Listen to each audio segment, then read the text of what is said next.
Listen. Never in my life associated the word boring with baseball. We know what's up.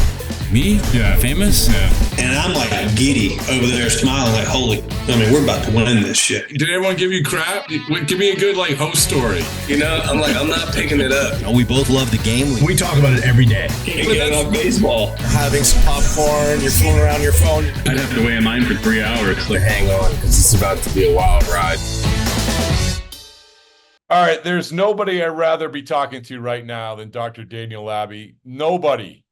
And it is so fascinating. And this is the Wasabi Hot Cloud Storage, Wasabi Technologies Hot Tech segment. We do it once a month, Doctor, and it's technology integrating into the world of baseball. And we sort of go back a long way. I remember reading you for the first time when you were working a lot with the Red Sox and doing some really creative, fascinating stuff. I mean, this is back in 2007, the Manny Ramirez, the hoop with the balls and yeah. So anyway, before I go on, how are you? Good? All good, yeah. Lots of new progress since we last got together. Oh, I know, right? Well, flash forward from 2007, 2008 to the other day when I'm watching you and you're out in the infield with one of the trainers holding a laptop, and David Hamilton, shortstop for the Red Sox, is wearing these glasses, these goggles, and he comes over and looks at whatever is readouts on the laptop, and then I was actually with Zach Wheeler of the Phillies. We were over the other dugout, and Zach Wheeler like, what's going on there? Like, what's happening? I'm like, well, I'm going to go find out. And I went in and we got to, have a reunion and you explained all of that. And we're going to get into that. But man, so it is a lot. There is a lot to get to in terms of how the evolution of baseball and eyesight and vision and things that we can do and things that, are not worth our time, all of it. Let me just start here, Doctor. Well, first of all, I do want to publicize your book, Eye of the Champion. And I think it's funny because when I talk to some players about books, they say, you remember Daniel Bard, the Red Sox? Yep. When he was going through his yips, he's like, I couldn't find a book that said what I need to say. This book, Eye of the Champion, is that sort of thing. It's that sort of thing where you're like, okay, this is going to clarify some stuff for you, right? Yeah, I wrote it as not a medical book, but a book for the athlete, baseball, any sport, coaches, trainers, people who aren't necessarily in tune with the medical lingo and the medical terminology. It's written, for the athlete to really understand where the visual system, not just the eyes, but the brain, coordinates all the vision into a motor action, how that whole works and how that comes together and how they can actually evaluate different aspects of that process and make sure that their ability is optimized for their sport. Every sport's different, but we want to make sure that the visual system is working at its best to allow the athlete's, talent to shine. So tell me, and of course, go to Amazon to buy it. You do yourself a favor. And tell me, let's start here.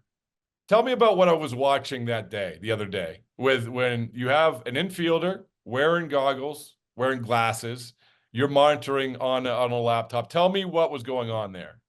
Well, that's funny because, Zach Wheeler doesn't know me because he's a pitcher. But I work with the Phillies also. And so it was actually both clubs. I was only working with the Red Sox that day, but I do a lot of work with the Phillies as well. What we're looking at, it comes down to something called the quiet eye. The quiet eye is a concept that was initially described by a PhD professor in Calgary, Canada, several years ago, and it really applies to all sports, whether it's baseball, basketball, golf, tennis, all sports. And it really brings in what your eyes are looking at before, during, and after the critical moment of the sport. And so if we're talking about, hitting a baseball, it's what are you looking at when the ball is going to be released? Prior to release, at release, and just after release. Think about cutting a cucumber in the kitchen. We can, if you concentrate on it, you can cut a cucumber, really finely, do a really good job. But then if someone calls your name or the doorbell rings, you get distracted for a moment. Next thing you know, you cut your finger. And it's that process of maintaining your full mental concentration on the task, which is what's critical. And when it comes to vision, you want to maintain your vision on the task, the entire process.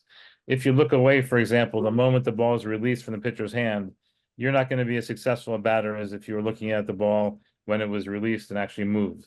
If you're on the infield or in the outfield and you're trying to catch the ball and make a play, what you're looking at before, during, and after that process becomes critical. If you're a golfer and you're putting, when the putter hits the ball and you immediately look to see where the ball went, you're going to be less successful. Studies have shown, they've been published in the peer-reviewed medical literature, that when you look right away at the ball where it goes, your chance of sinking that putt is reduced compared to the fact if you keep your fixation, what you're looking at the point of contact after the ball is struck. So before, you're looking at where it's going to hit, you look at the contact, and you look at the same point a second, half a second after the contact. You don't immediately need to look at the ball. You'll have a higher success rate in putting, a lower handicap. You know, if you look at novices versus professionals, there's a difference in that amount of time that they're looking at the fixation. All that is critical, and that's in golf. You look at it in basketball, and we can look at some images if you want. If you look at people that get 30 out of 30 free throws compared to people who get 16 or 17 out of 30 free throws, you'll see a very large difference in what they're looking at before, during, and after making that free throw. And so what we were doing at Fenway was basically looking at that process, something called the quiet eye. So when did the quiet eye technology amp up? I mean, I could say, oh, well, what's that? And then I walk over, oh, well, we've been doing that for a while. But there had to be an evolution to what you're saying is making a lot of sense, and then making something where it's practical in terms of actually measuring it. Yeah, if you look at the original papers from, her name is Joan Vickers, the professor in Calgary, she had a really, spaceship-like, headset that the person had to wear to make these measurements. Because what you have to do is have a camera looking forward at the scene that the person is looking at, and you need cameras pointed backwards to measure the eye. Then you have to calibrate before you start the eye on the scene to make sure that whatever the person is looking at is really what they're actually looking at. And that initial hardware was pretty complex. It has, over the years, as you'd expect, become much more simple. The technology has improved. The first time we started doing this, it's probably been over 10, 12 years that we've been doing this. We would go out, on the field in bright sun, and all the infrared light would completely mess up the measurement because the cameras looking at the eyes were infrared cameras, and we had no signal because they were overwhelmed by the sun. That technology improved with the filters and different kinds of cameras. Now this pretty simple pair of glasses with tiny little cameras in the front and back that you don't even feel. They look like sunglasses, basically.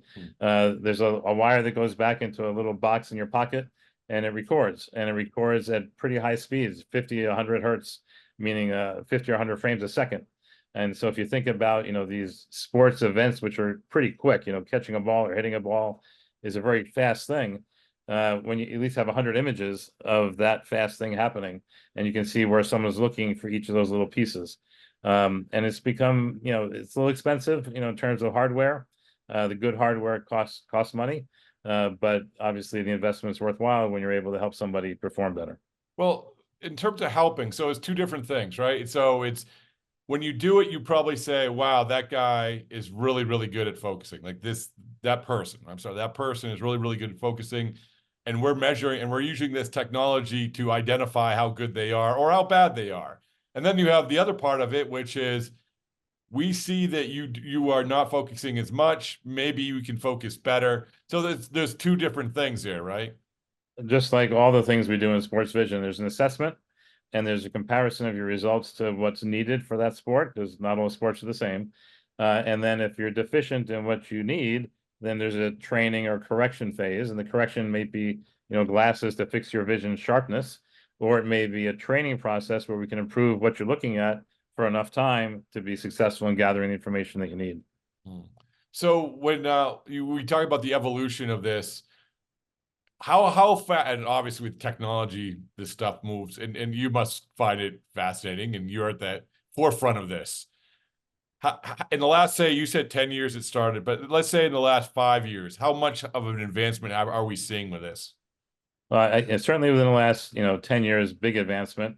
The glasses, I try to use the top of the line glasses. As I say, they're costly.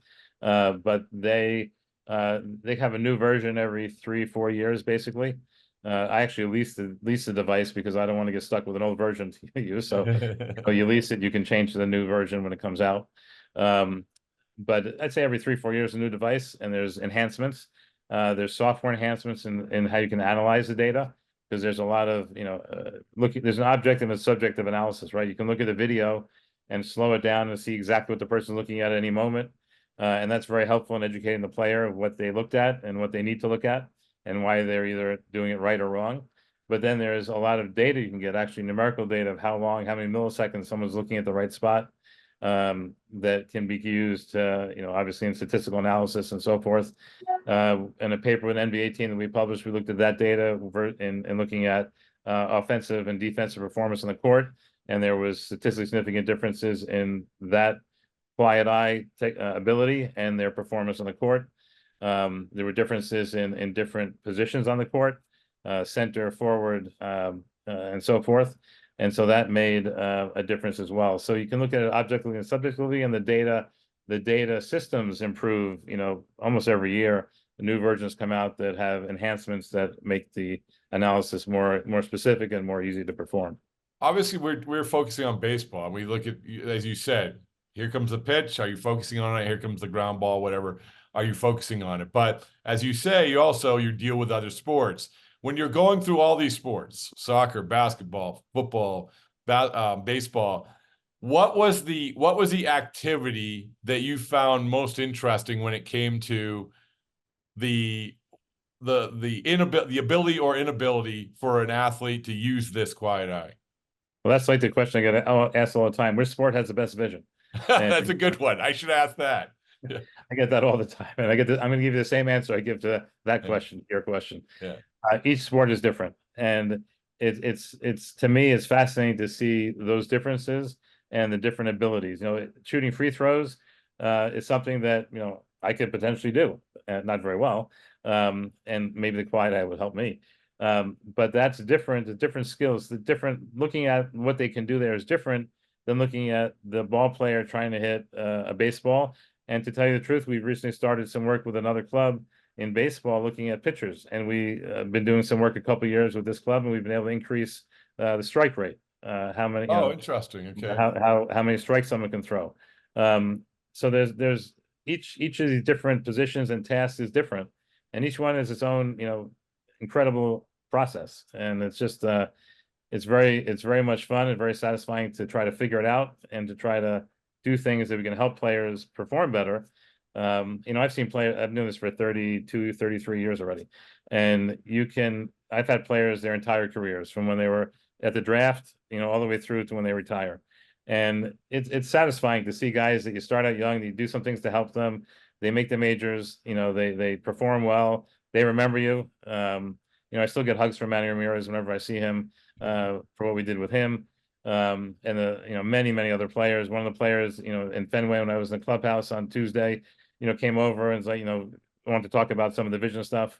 These are guys that I've known for years. I don't spend every minute with them, obviously, but they know that when there's an eye issue, they can call and, they can get an answer and they can get fixed, to make sure that nothing is hindering their performance. Well, you mentioned Manny. Let's go back to when we were dealing with, and when I mentioned, I referenced it before, but it's a hoop with multicolored balls on it. You would throw the hoop and you would grab it. That's one of, a bunch of things that you would do. What was your first introduction to baseball and helping baseball players when it comes to this? Well, yeah, it was before Manny was actually 20 years ago this month is when I came to work with him. It was before the 2004, it was in early June 2004 season. But I started with the Dodgers in 1992, is when the first year, and even then things were interesting. It was all brand new. Very few people were doing vision stuff at that point. And one of the players that I'm sure you remember, Reggie Smith, came over to us, and he was a batting coach for the Dodgers at that point. And he had an interest in whether there was a difference between same or crossed hand-eye dominance. If someone was right-handed and right-eye dominant, or right-handed and left-eye dominant, that would be crossed. And that opened up a whole avenue of work that lasted probably 10 years, I'm going to say, maybe 15 years of evaluating whether that was the case or not. And by the way, there's no relationship. And then looking into what is eye dominance and if it really exists or not, and several papers and presentations and research to understand eye dominance, or in fact, the fact that there is not any eye dominance. And that's a whole nother discussion. But that all opened up from a discussion with Reggie Smith back in 1992. And so, this whole process is basically things come to light that are fascinating and you spend up years looking at them.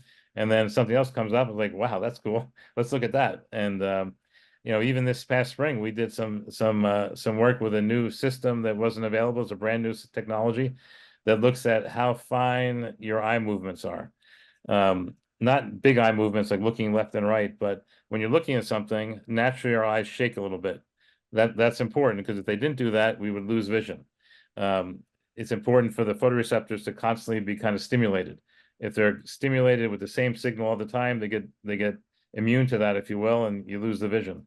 So we have a little bit of a shake so that those little cameras are always looking at something slightly different. And the question we had was, are the ball players, our batters and pitchers, have less shake than others?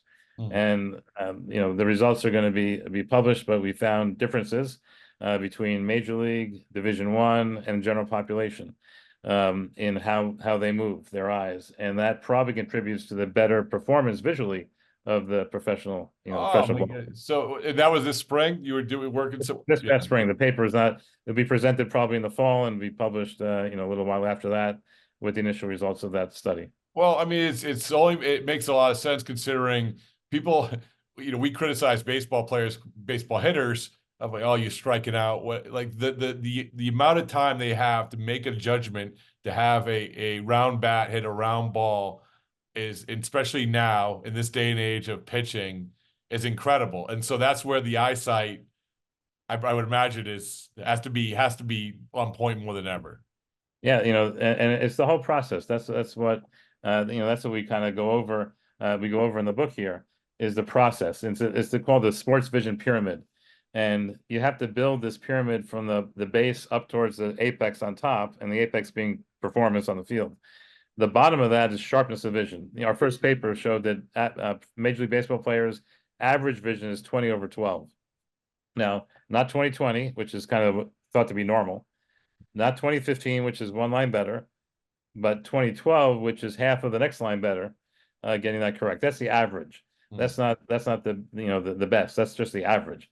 So if you have a ball player who's 20/20, they're far below average. They don't have sharp enough vision to pick up the information from the pitched ball soon enough to see the spin of the seams and so forth, to make a decision and then make a motor action, which all has to happen within about a quarter of a second, because it takes about 150 milliseconds to swing the bat. It's a quarter of a second of seeing, deciding, starting the movement. Quarter of a second. That's for a 400 millisecond pitch, which is about a 90-mile-an-hour fastball. Now, it takes to blink 300 milliseconds. So we're talking about faster than the blink of an eye is what you have to decide and begin your swing. Otherwise, it's too late.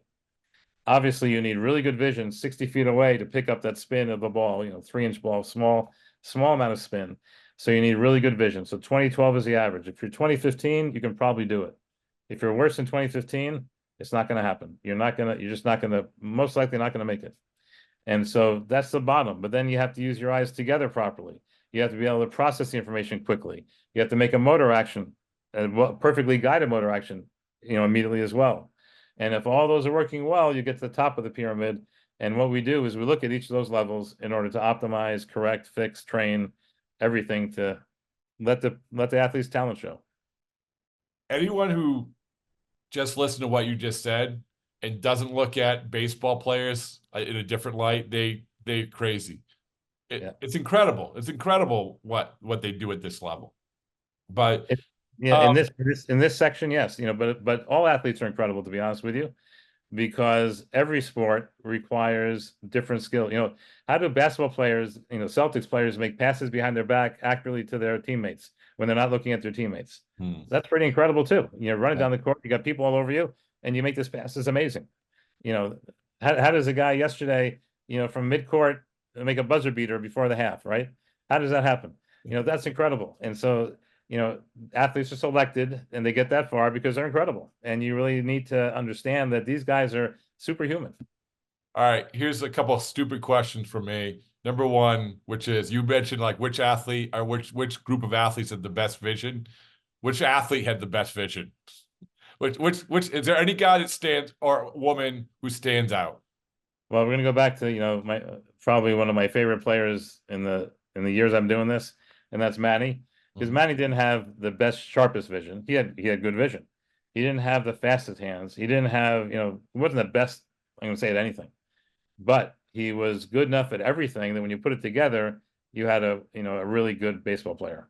And that to me is the important piece. You don't have to be the best because you have to have the minimum required to perform.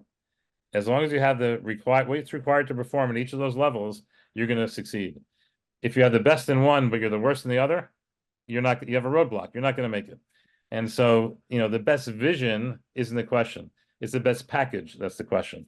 And Manny was certainly one of the ones that I've seen. I've seen many, but Manny is one of the ones, that has the best package. And also, he is, to your point, he sought it out. Like he embraced it. That has to be another part of this, right?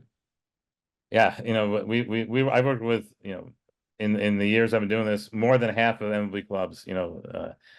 Currently, I think it's like 6 or 7 clubs this season, and there are clubs that take us for a year and then we're not there the next year, and that's because they had no idea what we're doing. It's like way over their head. And those clubs, frankly, haven't succeeded very much. The bottom of my book says 8-time World Series champion. Now I got 8 World Series championships I've been a part of, not because I'm the one who made them win the World Series. It's because they had the mentality to understand where vision plays a role and where nutrition and sleep and all the different pieces that you need to put together, not to mention the players, in order to win the World Series. There's no one else alive, by the way, who has won more World Series than me. Just to let you know that. There are some people that have passed. There's 2 or 3 maybe that have passed away that have more. And there's one I think has 17. There's a player and a coach. I forgot his name, but I'm not going to get that far.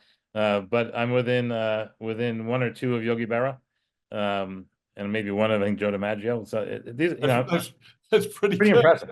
That's pretty good. I don't know how, Doctor. I don't know how you were as a little league player, but if you sit here and said, "Hey, I have 8 world championships, 8 World Series championships," that's pretty good.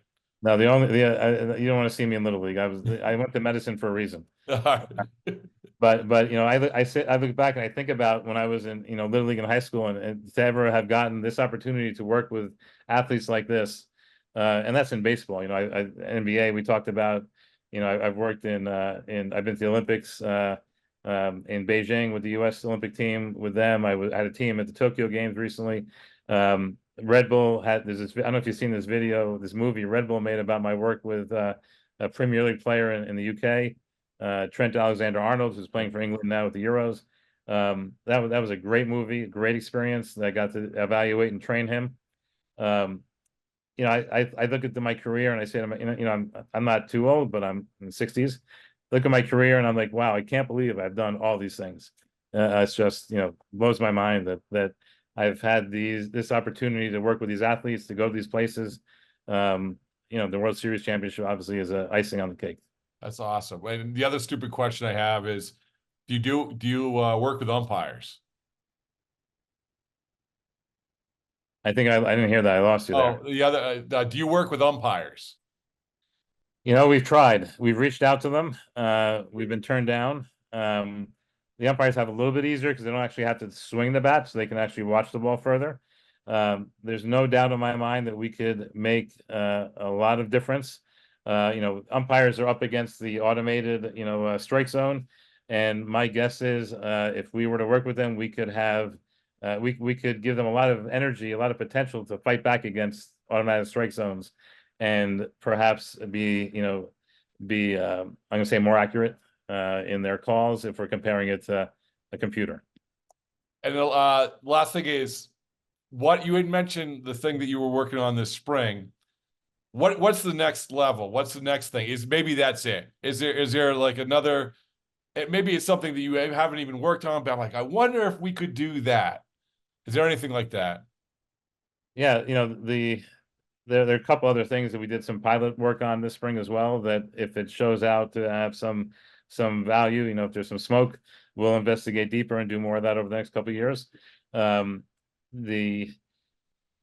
biggest, I think the area I'd like to work on, we're pretty good at knowing what a ball player needs to see to perform well. We've 30 years of evaluating that and writing papers.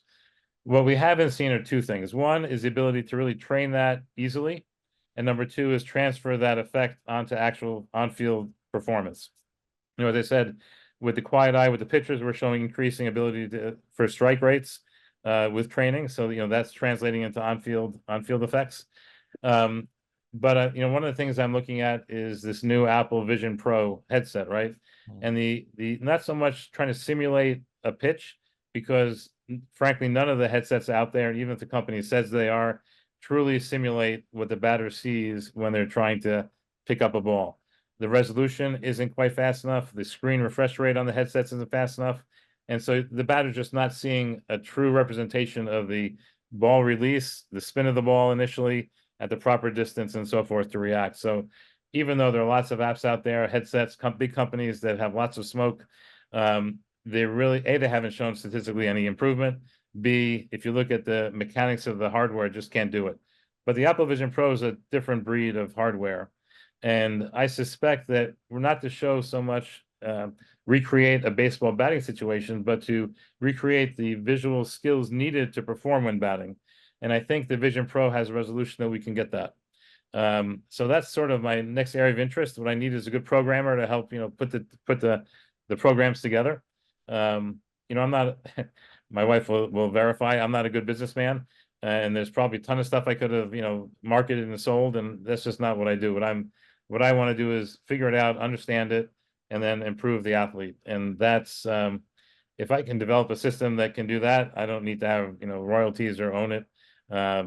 Just let's fight back, if you will, against, this spin rate and what the pitchers were able to do, and get the batters back on top in terms of their performance on the field. Look, baseball wants to see more action, want to see more home runs, want to see more hits.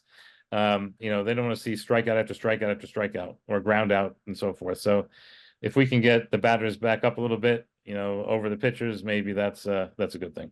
Well, look, your wife might say you're not a good businessman or a good marketer. I will market it for you. I am the champion. It's a book. Go buy it on Amazon. It's anybody who writes a book, I have great admiration for. Anyone who writes a book that impacts anything, I have even greater admiration for. And anyone who writes an awesome book like this one, I have the utmost admiration for. So, Dr. Laby, thank you so much for everything. And I look forward to seeing you out there on the field. It was good to see you, man. It was good to see you do your thing. So it was good. Well, thanks, Rob. It was great to reconnect, and it's good to see you. I've been with the Red Sox 20 years now. And lots of guys coming, going, and it's a great group. I enjoy working with them all. The Phillies came from the Red Sox, right? The head trainer on the Phillies used to be from the Red Sox. And they're a great group. It's just a lot of fun to work in sports, and I hope it's fun to talk about it. I'm glad we had a chance to catch up some. Obviously some stuff I can't talk about, but I think hopefully we'll maybe see some of the effect of some things. All right, the last question we ask everybody: summer or winter Olympics? Where you have a unique perspective of it. Summer or winter Olympics? Yeah, I'm a summer Olympic person. I'm a summer person in general. I'm not in love with cold. Maybe that's why I moved from Boston to New York City. A little warmer here. But yeah, I like the summer. In fact, that one of the reasons I'm going to be in Germany in a couple of weeks. I'm going to go to the quarterfinals of the Euros. That I like warm weather. Watching sports to me is heaven. I'm right there with you. All right, thank you, Doctor. My pleasure.